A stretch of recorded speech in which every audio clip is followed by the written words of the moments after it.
Welcome to Aging Gracefully on Suncoast FYI. I'm your host, Nancy O'Neill. Each week I speak with local professionals on a wide range of topics, from fitness to finances and from dance to dentistry. We are here to give you tips and advice on how you can live a happy and healthier life no matter what age you may be.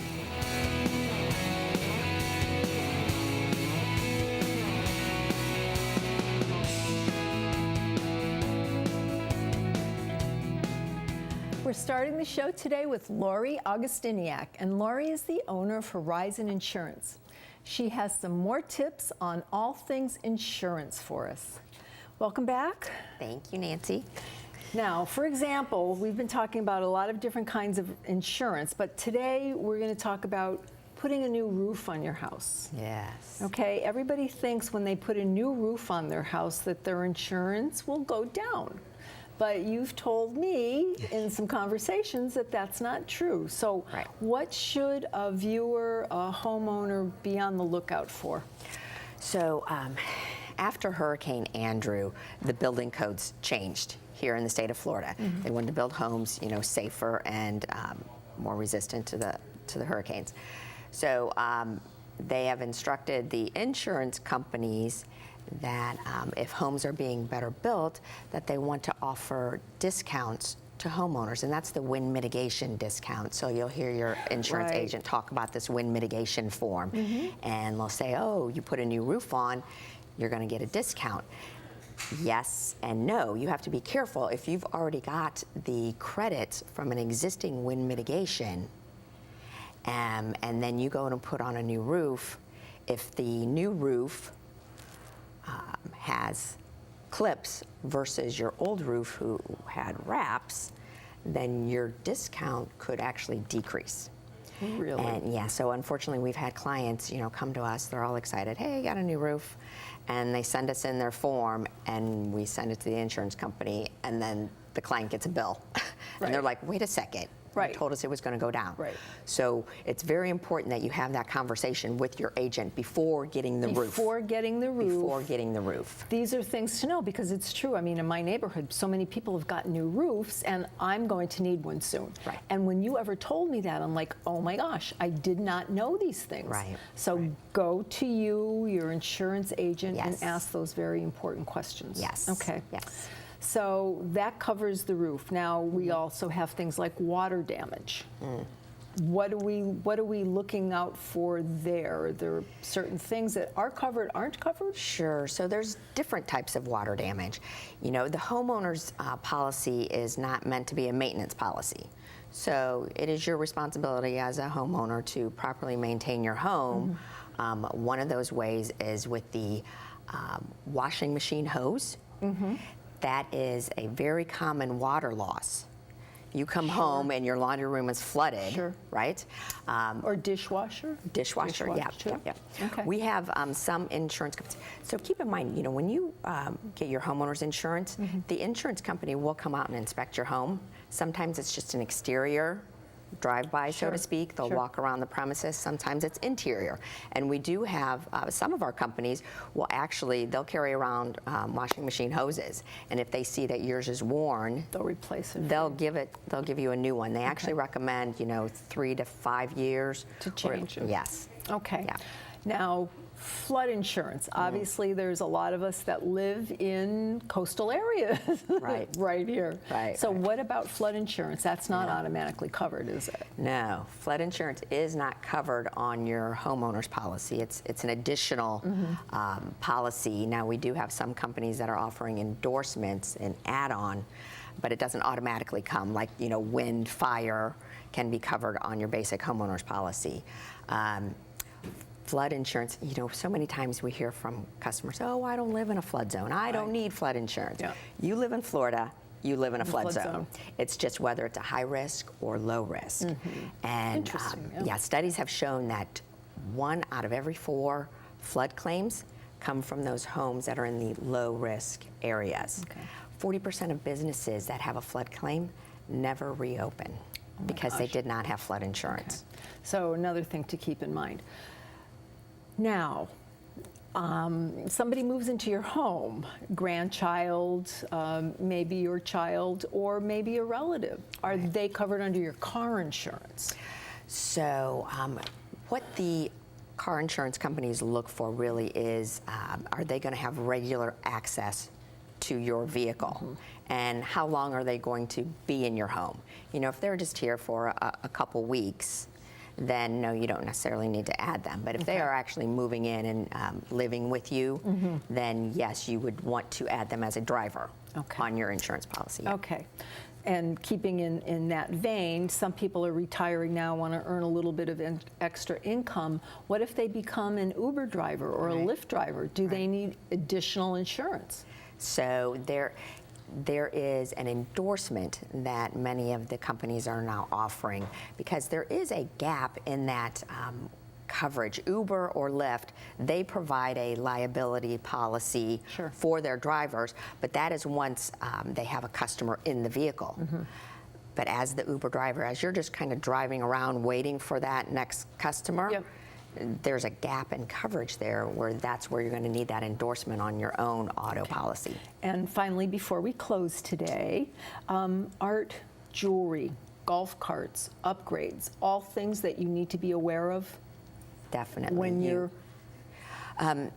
you want to, as an insurance agent, it's our job to educate you and provide the information, and then it's your decision of whether or not you want to pay to have that coverage. Okay. It's like add-ons on your automobile or motorcycle. Right. Do you want this? It's X amount of dollars. So it's all of those things. It depends on the individual, and they need to come and see you. Absolutely. All right. And I want to thank you so much for being on Aging Gracefully. It was a pleasure having you. Thank you, Nancy. I appreciate it. Thank you. Next, Dr. Jenny Wilkins from ageVital Pharmacy has more tips on staying healthy for us, so don't go away.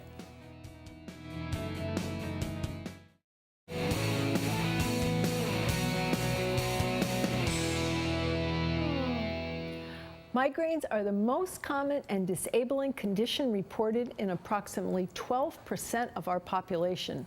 Discussing how to prevent and reverse migraines, with us is Dr. Jenny from ageVital Pharmacy. What a pain migraines are. Oh my gosh. Yeah. Have you ever had a migraine? Not in a long, long time, thank you, God. But so many people experience them, and they just come on all of a sudden. What causes them? You know, it's funny because I just had a migraine with the barometric pressure with the storm. Oh, yeah. Yeah, and anytime a storm comes in, if there's hurricanes and hurricane season, I'm always like, oh, I have to prepare. Well, I get a headache, but not migraines. Oh, I will get it. And but this takes care of headaches as well. Headaches and migraines. Headaches is the body telling you, okay, you have a disease coming around the corner. Yeah. It's like the warning signal coming up in the car. The migraine is when it's like, whoop, you went over and now it's full blown. And if you've ever had a migraine, I used to get them like just consistently as a younger, female in my early, 20s and in my late teens. And they were all hormonally related. And a lot of them were all from synthetic nutrients. Debilitating. Right. High fructose corn syrup, for example, would just knock me off. If I had anything with high fructose corn syrup and drank Gatorade, for example, I'd be out for 24 hours. I'd be throwing up. I'd have light sensitivity. I couldn't just have, I'd be in the dark. And my husband, my poor husband was, what do I do? And I would be rushed to the ER and they would give me, they would give me like sumatriptan, which is Imitrex, or a nasal spray or an injection or baclofen or ketamine, and I kept getting, just stronger meds. And eventually I said, I can't live like this. What am I doing? Is the root cause the same for everybody, though? Well, the root cause is different for everybody. Okay. So, it could be hormonal, it could be nutritional, and it could be environmental. So, like environmental, barometric pressure, allergies, stress. Stress is a big cause of it. If you're in chronic stress and you're moving and you're just bundling everything up, and then you're gonna, it's like you're short-circuiting your brain function. So I tell people, come in and feed the brain. okay? Get that inflammation out. Make sure you're supporting your neurological functions by detoxing and helping your circulation neurologically. So you want to make sure that you're taking supplements. Avoid NSAIDs. Okay, that's bad. 500,000 people die a year just by taking ibuprofen. Oh my That's gosh. scary. And then you have acetaminophen that causes heart conditions, and this is what we give little kids. It's like these are just Band-Aids for boo-boos. They don't get to the root cause. The root cause is nutritional or it's hormonal. So my number one selling product right now is the CBD product. CBD is the non-psychoactive ingredient that's in the cannabis plant. So I have Vital CBD capsules. This is a 50 milligram capsule, but I also make it in 100 milligram capsules, depending on how aggressive someone's migraines can be. I have people that have migraines every single day, and you know, they still take the oxycodone. They take these pain and with the opiate epidemic going on right now, especially in Florida, I mean, that's not the answer. Now, there's CBD in quite a bit of the products you mentioned. So are there's different formulas forms. formulas that you mix depending on what the absolutely. problem is? And you have a rapid dissolving tablet, and I should have brought that to show because those are quick acting, and that when you put underneath the tongue, and within 30 seconds, your migraine's going to go away. You gave me one of those several weeks ago when I did have a headache. Yeah. And it did. Yeah. It's amazing it how takes quickly it away. it acts. Yep. I took 100 milligrams yesterday with the storm coming in, and then it went away. But I came in, there was so much pressure. But what that does is it's like a vasodilator. It opens up your circulation to make sure all of that inflammation goes away. And if you're having a histaminic reaction, it's like a allergy, pill. And then I have the mineral complex. So if your headaches and migraines are coming from being dehydrated, I know athletes, they're over-enduring their bodies, they're riding their vehicles faster than everybody else is riding, right? Because they're working out every day. And then they're depleting their reserves for minerals. So electrolytes. So this is the mineral complex. This has all of the minerals that you need to nourish and hydrate your cells. And that right there will get rid of your headaches and your migraines. And then you have migraines that are associated by not feeding red blood cells. So cellular function, vitamin B12, and then folate. A lot of people know folate as folic acid, but there's no such thing as folic acid. Folate is what the bio-natural form of folic acid is. Folic acid is a man-made, GMO'd version of B12, of folate, which is not what you want to take. So you want to make sure you're taking the natural forms of it. And then, if it's hormonal, I tell women you could have too much estrogen.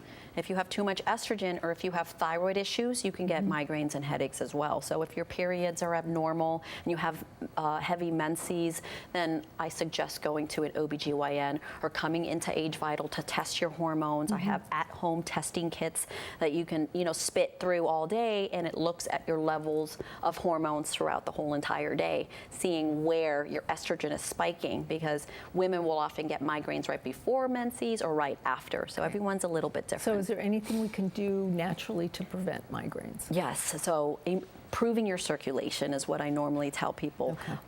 Go do some yoga, have a hot bath, going in there, something that's going to help you relax. Ginger tea is really good, and that's super simple. It's something you can do at home. Cinnamon is an anti-inflammatory herb that you can take. Peppermint oil, there's a lot of herbalist, shops. I do sell essential oils in my store as well. You can buy it online, but you can apply the peppermint right at your temples or at the back of your neck.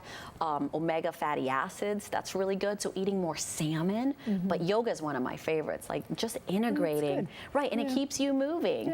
And cold compress. I know a lot of people that swear by cold compresses. So when you actually get one, they put a cold compress either on the back of the neck or on top of their forehead. Well, I'm sorry to say this is going to be our last segment together, and it's been so delightful. Yes, we've had a fun season. I've learned so much from you. It's been amazing, and we have an appointment scheduled, and I can't wait to come in and see you. So, for everyone else's benefit, please tell our viewers one last time where they can go find you, Dr. Jenny. 1618 Main Street, downtown Sarasota, Florida, but we are a national pharmacy, so you don't have to be in Sarasota to utilize our services. So you can give us a call or visit us at www.agevital.com. That's agevital.com. Or you can call us 941-388-0800. Thank you. Thank you. Thank you. We wrap up the show today with Esther Holt from Star Financial Solutions, and we'll be right back after this break.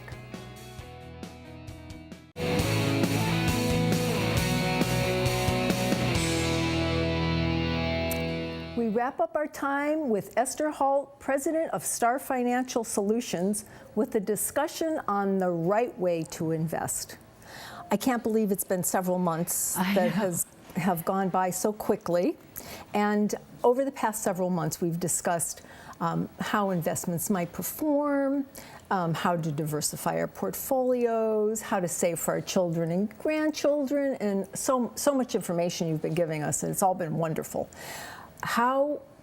What is the best way for us to kind of wrap it up and tie that all together, Esther? Well, as I always have said, the first thing you need to do is find a good, credible financial advisor with the experience and what you need in an advisor, somebody who you can sit and talk to. Okay, and that really should start with Star Financial and you. Well, I think so.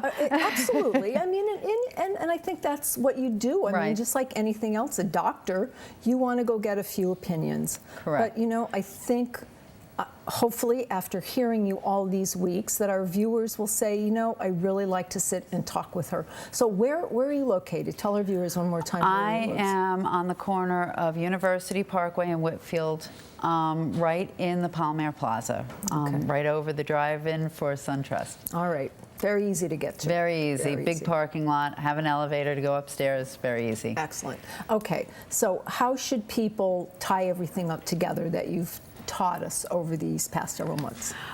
Well, you need to talk to an advisor. Sure. You need to find out, you know, what your risk tolerance is, what can you handle, and work with that person to put together a portfolio to manage your investments so that if you need income, you're getting income. You need to figure out how much of your money needs to be liquid. Maybe you don't need everything liquid. You know, what's going to bring you the income now, or if you need income later, you're planning for retirement. Sure. What's going to grow in a way that you can handle the downside, because some people can put a whole bunch of stocks in their portfolio, and when we have a correction, they can handle that, but some can't. So you really need to work with your advisor. You need to make sure you have different types of investments that are going to work together well in different types of markets. Okay, so again, diversify. Diversify, yes. So there's no really basic rule of thumb. It really is an individual need. Yeah, they used to say, and probably some advisors still say, that you should loan your age. And what that means is to have that percentage of your portfolio, so whatever your age is, in bonds. I don't believe that. Okay. Because sometimes bonds don't do so well. I believe that you should be invested for what your needs are. And you need to be invested based on what you can handle in the markets. You also need to look at economic factors, market conditions. There's so many things out there that come into play, where the interest rates are. How much money do you need to live on, and how much money is there that you can, you know, pull from for different things? What's your health like? What's your age? Sure. Well, what types of investments would be in somebody's portfolio? You can have stocks and bonds, of course. Sure. Then you can have mutual funds, ETFs, what are ETFs? annuities. ETFs are exchange-traded funds. Okay. And they work a little differently than mutual funds, but it's also groups of sectors, groups of companies, groups of something. And that's when you need a financial advisor to help you all the way through that. So many subcategories, right? Yeah, and you have real estate, and then you have, you know, all kinds of things that can be in your portfolio. All right. Now, when we look for deciding what's best for us, what do we focus on? There's no rule of thumb for what you're saying. I mean, it used to be your age. Right. How much money you need to live on. How much money you have. How much money you have. How much you have, because if you don't have a lot, then you're limited to certain types of investments. You know, somebody that has a lot, you know, a large portfolio, or you know, $1 million account can have certain types of investments that somebody with $5,000 can't have. Right. So it's all different, and it just depends on where you're at, what you have. Is the money in IRAs? Is the money in regular individual accounts? Do you have people you want to leave your money to, or charities, or it's all of that? Okay. Now we know that we all should have started saving yesterday. Okay. And for those who are still young and maybe haven't, coming to see you is a good way to start. Correct. And not to suggest anything that you would say, but somebody should come and see you, even if they don't have a lot of money. You can lead them in the right direction or give them advice. I have small accounts that start, and we put $50 a month in. And we start with something, and we get a mutual fund, and we put $50 a month automatically in an account to start off. And then I have very large accounts, people that have been doing this for a long time. It's the whole gamut. All right. I always say my minimum is I have to like you. And once I like you, I can work with you. I love it. I love it. And what's your last piece of advice? I know you have to give a disclaimer, but before that, is there anything you'd like to add? I always say the most important thing is that you have somebody that you can sit and talk to. And a lot of times, like for me, what I do with my clients or with people that come in, I look at what they have, and I look at what, a lot of it's just translating what they already have. I think it's really important that you know what you have, why you have it, how it works. Okay. Well, I want to thank you so much for being with us. I've really enjoyed meeting you and learning about what you do, and I think you're a delight, and I hope that a lot of people come see you, because I know I will. Well, thank you, and I've enjoyed being here, and I can't wait to work with you. And we're going to read your disclosure as our one final time. And as always, I believe you should work with a credible financial advisor who will work with you to make sure you are invested in a way that suits your needs. Feel free to call me for a no-obligation portfolio review. Thank you, dear. Thank you for having me. Thank you for joining us on this season of Aging Gracefully on Suncoast FYI. To find more tips from our local experts on any episode you may have missed this season, visit snntv.com under Programming. Keep watching SNN to find out when we'll be back with more tips from your local experts.